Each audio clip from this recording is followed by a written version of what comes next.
Sa panahong isang click lang ang balita, isang headline ang humuhubog ng opinyon, at isang boses ang pwedeng magmulat. Ito ang Presscom Podcast, kung saan ang katotohanan ay sinusulat, ang ideya ay nilalathala, at ang kabataan ay may boses. Hindi lang balita ang pinag-uusapan, pinaninindigan natin ito. Real talk. Naranasan mo na bang mag-publish ng article tapos wala lang? Oo, as in pinaghihirapan mo, yung facts, layouts, and headlines, tapos dalawa lang yung reacts, tapos isa pa yung sarili mo.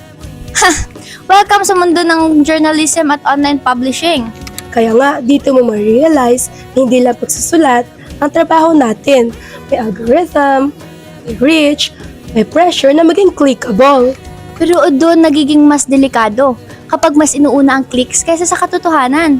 Exactly, kaya mahalaga ang prinsipyo.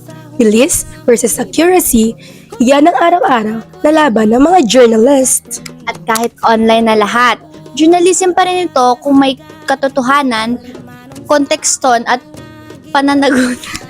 Konteksto na ang balto! At kahit online na lahat, journalism pa rin ito kung may katotohanan, konteksto at pananagutan.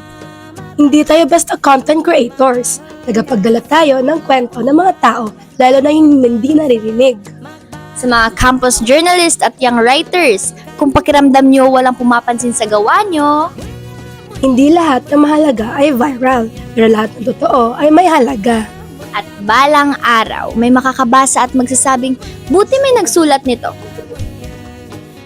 Sa bawat salitang nailathala, may pananagutan. Sa bawat kwentong isinulat ay may layunin.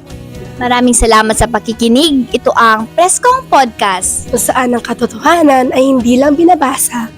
Pinaninindigan hanggang sa susunod na mga issue. Ito ang Presscom Balita. Presscom Podcast.